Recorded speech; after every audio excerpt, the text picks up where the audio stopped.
भक्ति ही सबसे बड़ा इलाज है। भक्ति का रसायन जिसके पास मिल जाता है उसका इलाज हो जाता है, उसके रोग दुख दरिद्रता दूर हो जाती है, क्योंकि उसका रसायन मिलता है। क्या मिलता है? रसायन मिलता है। आप टैबलेट देते हो उसमें रसायन मिलता है आपको, ऐसे ही टैबलेट, भक्ति रूपी टैबलेट। कौन सी टैबलेट? भक्ति रूपी टैबलेट। ऐसे टैबलेट आचार्य मानतुंग स्वामी दे रहे हैं, क्योंकि मानतुंग स्वामी स्वयं ले रहे हैं। क्या कर रहे हैं? मानतुंग स्वामी स्वयं ले रहे हैं, अनुभूत हैं, और अनुभूत के साथ तुम्हें दे रहे हैं।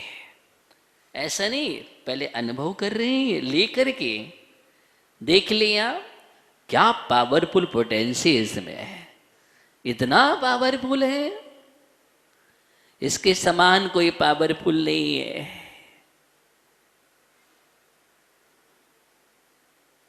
आप कहां लेने जा रहे, कहां भटक रहे हो? एक काव्य आचार्य मानतुंग स्वामी का रसायन से भरा है, भक्ति रसायन पराकाष्ठा है। कैसी भी संकट आ जाए, कैसी भी विपत्ति, कहीं भी गिर जाओ आप, तो नाम मंत्र आपका स्मरण करने से, तो नाद कीर्तन निवासो, आपका कीर्तन करने से तुम नांग नांग दबनी, पढ़ा है ना? एक काव्य में बतला रहे हैं। चलते अगला काव्य देखते हैं। सर्वापत्ति विनाशक काव्य, संपूर्ण आपत्तियों का विनाश करने वाला काव्य है। कोई भी आपत्ति विपत्ति आ जाए, इस काव्य का स्मरण करो। क्या करो? इस काव्य का स्मरण करो। समस्त आपत्तियों का निवारण करने वाला काव्य है। 44 नंबर काव्य हम पढ़ते हैं इसके लिए। अम्भो निधो क्षोभित भीषण नक्र चक्र,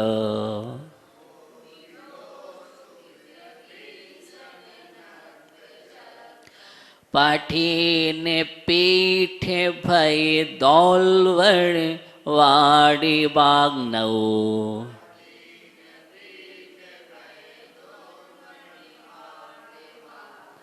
रंगत तरंगी शिखर स्थितियानि पात्राश,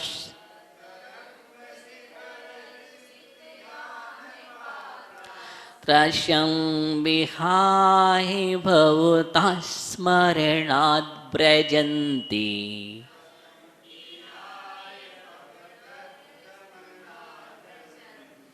अम्भो निधौ क्षोभित भीषण नक्र चक्र,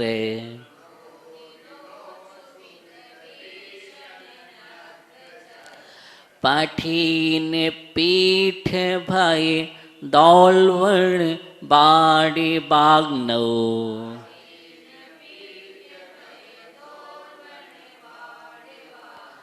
रंगत तरंग शिखर स्थितयानि पात्राश,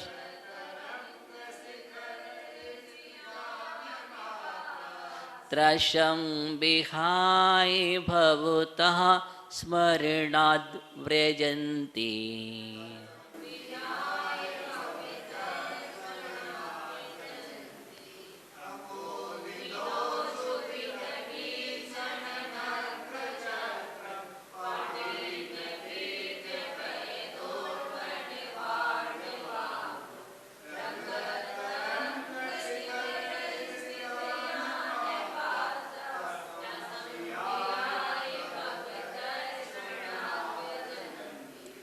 नक्र चक्र, चक्रम नहीं, बिंदी नहीं है, यहां बतला रहे हैं अम्भो निधौ क्षुभित। अब यहां पर ऐसा दृश्य का वर्णन कर रहे हैं आचार्य मानतुंग स्वामी, ऐसे भयानक से भयानक विपदा आपत्ति में अगर आप फंस जाते हैं तो भी क्षुभित, क्षोभ युक्त, क्षुभित हुआ है, क्षोभ युक्त, वो भी भीषण भयंकर जिसमें नक्र चक्र अर्थात मगरमच्छों के समूह है। नक्र चक्र मानिए मगरमच्छ, मगरमच्छों के समूह है। और पाठीन पीठ मछलियों, पाठीन माने मछली, मछलियों की पीठ की टक्कर से विशाल विशाल मछलियां हैं, बड़े बड़े मगरमच्छ हैं। उस समुद्र का वर्णन चल रहा है यहाँ पर, समुद्र का वर्णन करने जा रहे हैं। ऐसा समुद्र जो क्षुभित हुआ है, क्षोभ युक्त है और भयंकर भयंकर मगरमच्छों के समूह से व्याप्त है, मछलियों की पीठ की टक्कर से भय दौलबण, भय को उत्पन्न करने वाले एवं भयानक, बाढ़ बागनौ बड़वानल से युक्त, पानी में आग लग गई। बड़वानल समुद्र की आग, कितनी भयंकर। आग को बुझाने के लिए पानी चाहिए, पानी से आग बुझती है और पानी में ही आग लग जाए तो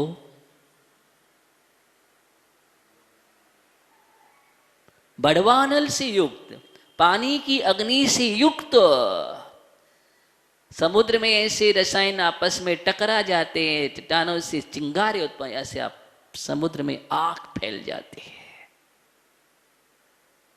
बड़वानल से युक्त कौन? अम्भोनिधौ, अम्भोनिधौ, अम्भोनिधि माने होता है खजान, वो समुद्र है। निधौ समुद्र में, किसमें? समुद्र में। रंगत तरंग, लहराती हुई लहरों की, ऐसा समुद्र जिसमें लहरें लहरा रहे हैं, लहराती हुई लहरों के शिखर स्थित अग्रभाग पर डगमगाते हुए, लहरों के अग्रभाग पर डगमगाते हुए क्या? यान पात्रहा, जहाज वाले प्राणी। ऐसे समुद्र में जहाज चल रहा हो, समुद्र में जहाज है, उसमें आप हैं, तरंगे उड़ रही हैं, तीव्र तरंगे, समुद्र भी क्षुभित हो चुका है, बड़े बड़े जिसमें मगरमच्छ समूह हैं, बड़ी बड़ी मछलियों उसकी पीठ से जो टक्कर खा रही जहाज, और उसमें भी आग लगी है समुद्र में।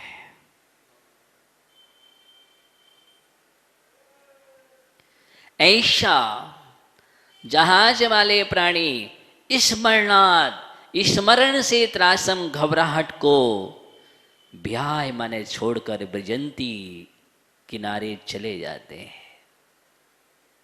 ऐसी आपत्ति आने पर भी आपका स्मरण करने से सारी विपदाएं, घबराहट दूर होकर के उस पार पहुंच जाते हैं।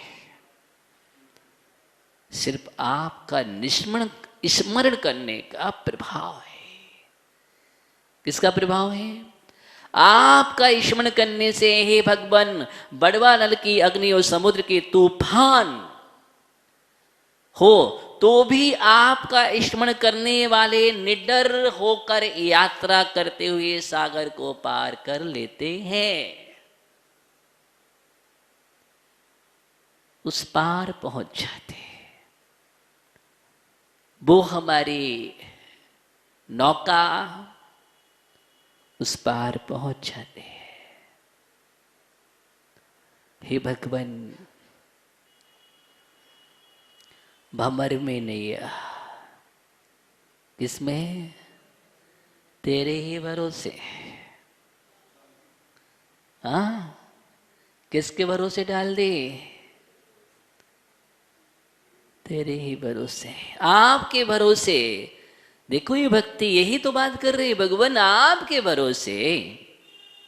अब आपके भरोसे मतलब इतना विश्वास है मुझे, इतनी श्रद्धा है मुझे, इतनी निष्ठा है कि जब मैंने आपके भरोसे नौका संसार समुद्र में डाल दी है, संसार समुद्र में है मेरी नौका, और इतना विश्वास है कि आपका स्मरण करने से, आपकी भक्ति करने से मेरी जीवन रूपी नौका उस पार पहुंच जाएगी। कहाँ पहुंच जाएगी? जीवन रूपी नौका उस पार पहुंच जाएगी। इतने भयानक में फंस गया, फिर भी आराम से जहाज उस पार पहुंच गया। ये जहाज पहुंचा कैसे? भवतः स्मरणान्ते, आपका स्मरण करने से। स्मरण करने का इतना प्रभाव है। भगवान का स्मरण करो, हर पल स्मरण करो, हर पल। भक्त वही है, भक्ति वही है जो हर पल अपने आराध्य, अपने इष्ट का स्मरण करके क्या करता है? हर पल स्मरण करता है। और हर पल स्मरण करने पर कोई विपत्ति नहीं आती। विपत्ति आती भी है तो तत्काल चली जाती है। इष्ट का स्मरण करो। तुम विस्मरण कर देते हो। क्या करते हो? स्मरण तो नहीं करते हो, विस्मरण कर देते हो। बस भगवान के पास गए, वहां से निकले, विस्मरण हो गया। कभी कभी तो वहां बैठे बैठे भी विस्मरण हो जाता है। संसार का स्मरण चलता रहता है। भक्ति इधर चल रही है, पूजन इधर चल रही है, स्मरण किन का चल रहा है पता नहीं। संसार की बातें याद, पूजन कर रहे, स्वाहा, कौला, घंटी आ गई, हेलो। भक्ति कर रहे, पूजन कर रहे, स्वाध्याय कर रहे, प्रतिक्रमण कर रहे, घंटी बजी, उपयोग कहाँ चला गया? मोबाइल में। किसका स्मरण आ गया? किसका? बोलो। संसारी का। तत्काल हमारा उपयोग कहाँ चला गया? उपयोग कहाँ से हट गया? भक्ति से, पूजन करने से, आराध्य से, इष्टबन से, गुरु के सामने बैठे, गुरु से परमेष्ठी बैठे, साक्षात गुरु, परम गुरु जिसको बोलते हैं, प्रभु से बड़े गुरु होते हैं, बैठे उनके सामने, स्वाध्याय चल रहा है और हम क्या कर रहे हैं? असाधना। कैसे हो साधना? बहुत बड़ी साधना है, गुरु की, जिनवाणी की, तत्व की, कर्तव्य की। चिंतन करो। बहुत कर्म बंद हो जाता है, बहुत कर्म बंद होता है, इसलिए बहुत सावधानी चाहिए। आप भगवान की पूजन कर रहे हैं, उस समय आप बातें करने लगे बीच में, असाधना हुई? असाधना हुई कि नहीं हुई? किसकी असाधना? ओहो, ये असाधना होती है, असाधना दोष। इससे महान कर्म का बंध होता है। इसलिए डरना चाहिए, मुझे सावधान होना चाहिए। हम क्या से क्या कर रहे हैं? कर्तव्यों की भी असाधना, कर्तव्य कर रहे हैं। इधर हमने कायस्तर कर लिए, उधर हम दूसरा काम कर रहे हैं। एक काम में संसार कार्य, जिसको कर्म क्षय करने के लिए किया जाता है, उसमें भी हम शेष काम कर रहे हैं, यानी उस कर्तव्य की असाधना कर रहे हैं। सामयिक के समय सामयिक होना चाहिए, अन्यथा असाधना हो रही है। प्रतिक्रमण के समय प्रतिक्रमण हो, अन्यथा असाधना हो रही है। पूजन के समय पूजन करो, असाधना हो रही है। आहार दे रहे हैं, आहार देने में उपयोग लगाओ, अन्य अन्य बातों में असाधना है। इसलिए उस समय मौन रहना चाहिए। पूजन में मौन, कर्तव्यों में मौन। मौन का मतलब क्या है? मौन का यही मतलब है, जो कार्य चल रहा है उस समय अगर भक्ति कर रहे, सिर्फ भक्ति ही होना चाहिए, और सब जगह से मौन है। सिर्फ भक्ति के लिए मौन है, बाकी जगह मौन है, उसी का नाम मौन है। आहार के समय आहार तो सिर्फ बातें मत करो, मौन रखना चाहिए। उससे तो कई प्रकार की विराधना होती है। अगर अब बातें चल रही है और आपके माध्यम से अगर कुछ चला गया अवक्ष, कितना पाप लगेगा जानते हो आप? कई लोग तो थाली वहीं रखी, वहीं बातें कर रहे हैं, अब क्या होगा? हाथ में संभाल ले फिर भी बातें कर रहे हैं। उस स्थान से हट जाओ, संकेत से काम करना चाहिए। किससे करना चाहिए? ये कोई मजाक का विषय नहीं है, ये बहुत बड़ी कर्म निजरा का साधन है, बहुत बड़ा कर्तव्य है श्रावक का। दो ही तो कर्तव्य कहे हैं, दान और पूजा। इससे बढ़कर क्या है? बोलो, इससे बढ़कर क्या है तुम्हारे लिए? पाप क्षय में साधन, सबसे बड़ा साधन है वो, और महान साधन पुण्य का कारण है। और उसमें आप अगर ये कर रहे हैं तो कितना बड़ा पाप लगेगा आप जानते हो आप? हम कर्म धोने के लिए जाते हैं, इसलिए बहुत सावधानी चाहिए, बहुत सावधानी। आहारचर्या कोई मजाक नहीं है। उस समय इतना व्यवस्थित होकर के देना चाहिए, इतना व्यवस्थित होकर के सावधान रखना चाहिए। एक एक पल के फूक फूक करके कदम रखते हैं सावधानी के साथ, उसका नाम है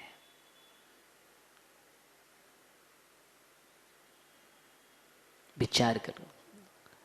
विचार नहीं करना है अपने जीवन में, ये सही चीज लाना है, करना, इसी का नाम भक्ति है। तो बतला रहे यहां पर कि स्मरण, किसकी बात चल रही है? स्मरण की। तो हम अपने जीवन में हर पल स्मरण करें, किसका? किसका स्मरण करना है? इष्ट का। इष्ट का स्मरण करने वाला निष्ठ होता है।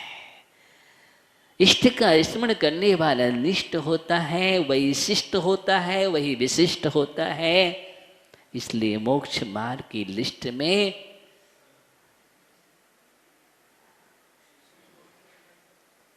उस शिष्ट का स्थान होता है। सोचो, विचार करो। यहाँ पर आचार्य मानतुंग स्वामी यही कह रहे हैं, शेष चर्चा हम बाद में करेंगे। स्मरण करें हर पल, इसका नाम भक्ति है। और ऐसा स्मरण हो हमारे जीवन में जो सतत हो, उसी का नाम धर्मात्मा सम्यक दृष्टि है, ज्ञानी है। इसी भावना के साथ ओम नमः सिद्धेभ्या हम जाप करेंगे। ओम ह्रीं मरिहं नमो अमी सवीडम। ओम ह्रीं मरिहं नमो अमी सवीडम। ओम ह्रीं मरिहं नमो अमी सवीडम। ऐसे ऋषि रहा जिनको रूखा भोजन हाथ में रख दिया जाए तो अमृत के समान हो जाता है। कैसा होता है? अमृत के समान हो जाता है। ऐसे रिद्धारी मुरारियों के लिए मेरा नमन, वंदन, प्रणाम। ओम नमः शिवाय।